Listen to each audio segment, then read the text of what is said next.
माँ ये सब क्या है? मैं तेरी माँ नहीं हूं और ना ही तू मेरा बेटा है।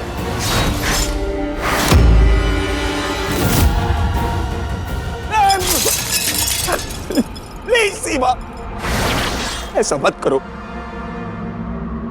छोड़ दो इसे।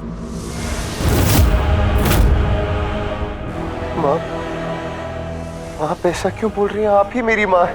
अरे मेरा राजा बेटा, मैं तेरी माँ नहीं हूँ। मैं वही हूँ जो इतने दिनों से तुझ पे अटैक कर रही हूँ तुझे मारने के लिए।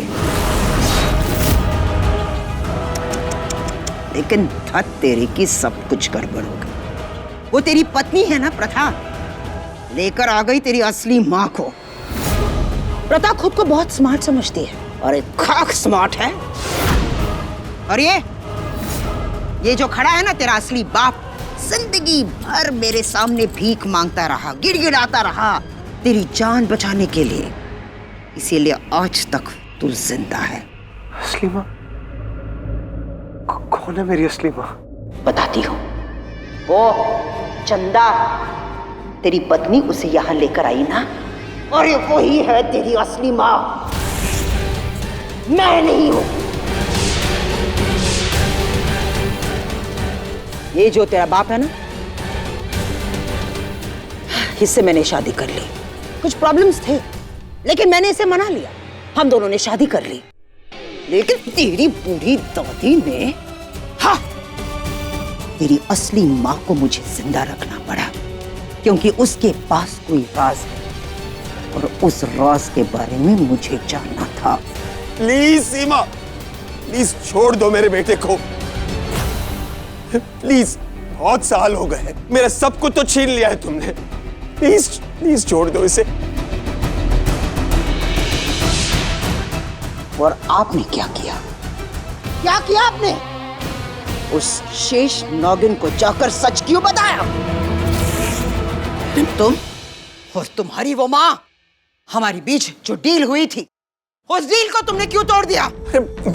तुम्हारी वो माँ जाकर उस शेष नागिन को वो अंगूठी देकर आई जिससे उसे ये संकेत मिल गया और वो पहुंच गई उस नाग महल में। अरे मुझे नहीं पता था मेरी माँ ने ऐसा कुछ किया है।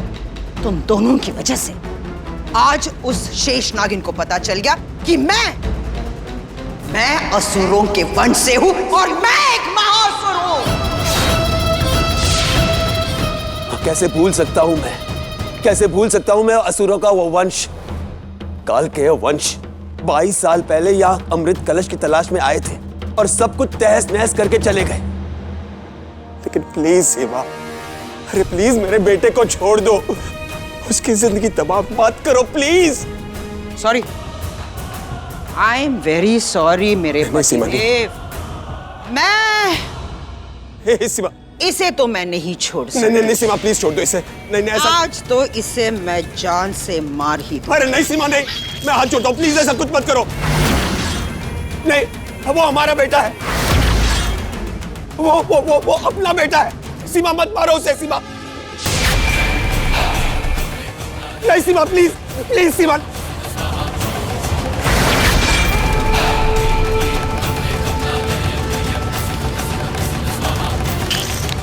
ऋषभ!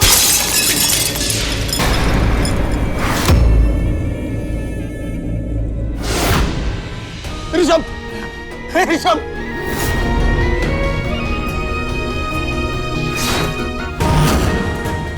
अरे क्या किया सीमा तुमने?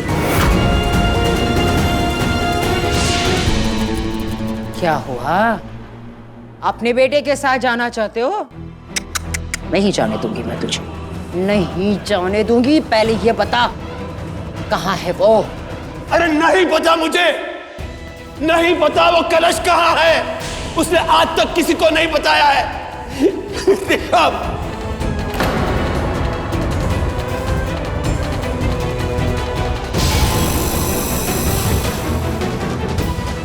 सिर्फ उसे पता है कि वो कलश कहाँ पर है।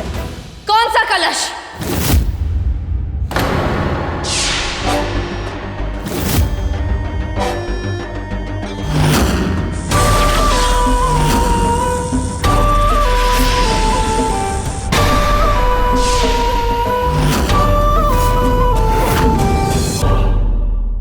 इसका मतलब तुम दोनों ने सीमा और ऋषभ का रूप लेकर मुझसे ये सच उगलवाया।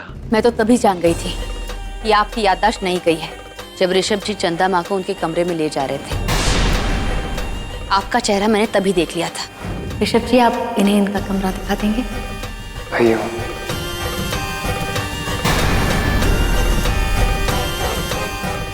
और तभी समझ गई थी जब आपने दादी को तीर्थ यात्रा पर भेज दिया था। और ये भी समझ गई थी कि दादी के बाद अगर कोई है जो इस राज से पर्दा खोल सकता है तो वो सिर्फ और सिर्फ आप है। तो बताइए वो कलश कहाँ है? खोलिए वो राज। अरे नहीं बता सकता, मैं नहीं बता सकता। वो मार देगी हमें, मेरे बेटे को मार देगी। अपने बेटे के कारण तो इतने सालों तक मैं चुप बैठा हूं। पर अब आपको ये चुप्पी तोड़नी होगी। आपको बताना होगा कि वो कलश है कहाँ। ये सीमा की ये तस्वीर नागमहल में क्या कर रही थी? अरे ये सीमा की तस्वीर है ही नहीं। ये तस्वीर तो उसकी मां की है, तारा की।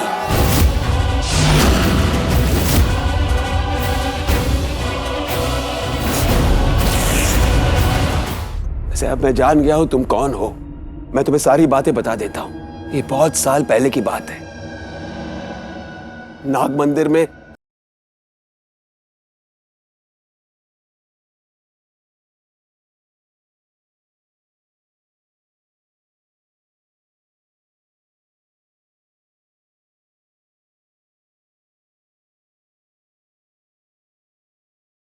नानी,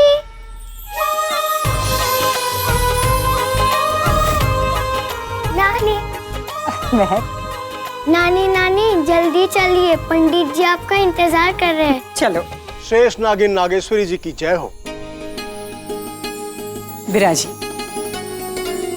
धन्यवाद। कहिए पंडित जी, क्या कहती हैं ये लकीरें, इस नाग महल की तकदीरें?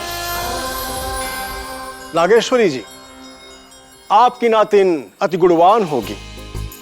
आपके वंश के अंश उसमें आए हैं। वो केवल आपके नाम को ही रोशन नहीं करेगी, वो शेष नागिन बनकर वर्षों से चली आ रही आपके वंश की परंपरा, पूजा अर्चना को आगे बढ़ाएगी। वह शिव की अनुरागी होगी, वह शिव वरदानी कहलाएगी। आज जो नागमणि आपके अंदर विराजित है, भविष्य में वह नागमणि आपके नातिन के अंदर भी जाएगी। ये लीजिए, आज आपने बहुत बड़ी भविष्यवाणी की है बेटे।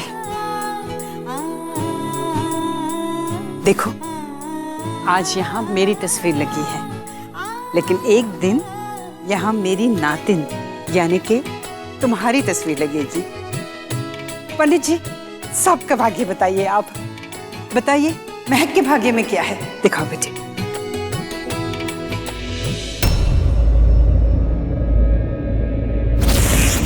क्या हुआ? नागेश्वरी जी सावधान, महक बेटी को पानी से दूर रखना होगा, क्योंकि पानी ही इनका सबसे बड़ा शत्रु है। लेकिन अभी अभी तो आप कह रहे थे कि महक बहुत ही गुणवान है और मेरे बाद यही शेष नागिन बनेगी, तो शेष नागिन को पानी से कैसा डर? आपकी हस्तरेखाओं के अनुसार मैंने भविष्यवाणी की है कि आपकी नातिन शेष नागिन बनेगी। मेरी भविष्यवाणी अटल और सत्य है, वह झूठी नहीं हो सकती।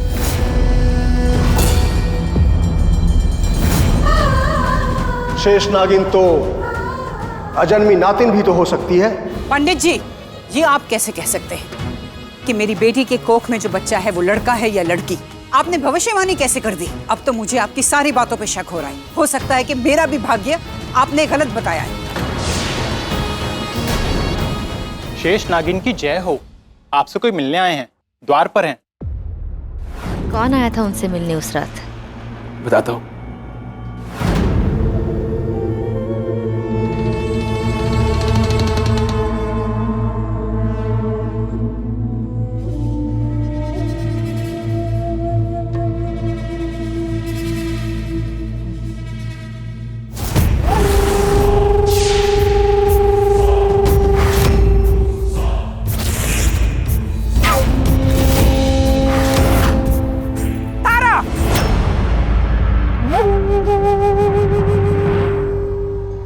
यहाँ क्या कर रही है? ये नाग महल हमारी शिव भूमि है, तो जैसे असुर यहाँ पैर भी नहीं रख सकते।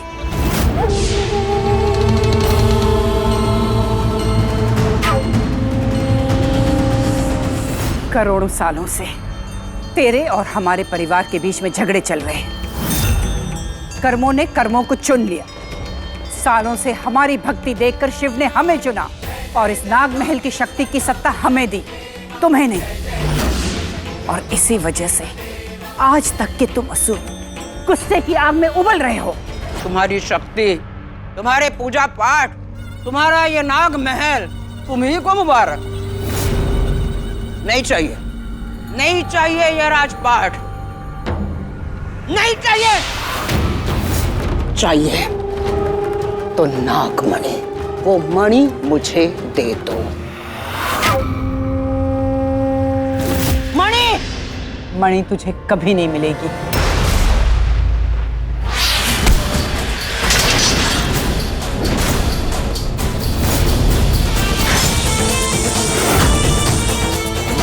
ठीक है, मणि ना सही, कम से कम मुझे ये तो बता दो कि वो कलश कहाँ है। कभी नहीं बताऊंगी।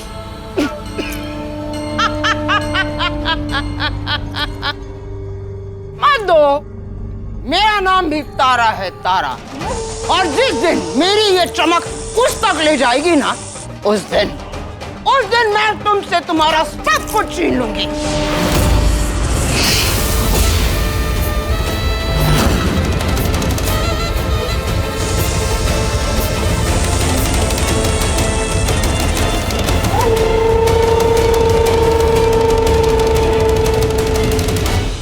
आओ मेरे साथ।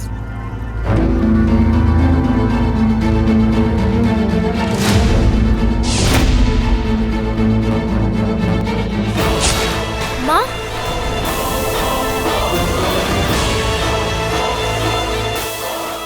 ये महाअसुर हर बार इस महल को हत्या कर अपनी तस्वीर यहाँ लगाने की कोशिश करते हैं, लेकिन हर बार ये हमसे हार जाते हैं, हम जीत जाते हैं। जानती हो क्यों? क्योंकि हमारे पास एक शक्ति है, एक कलश है। याद रखना बेटे, वो कलश कभी भी इन असुरों के हाथ ना पड़ने पाए। पर सीमा की माँ तारा, वो इस कलश के बारे में कैसे जानती है? और सीमा चंदा माँ को कैसे जानती है? और चंदा माँ कलश के बारे में कैसे जानती है?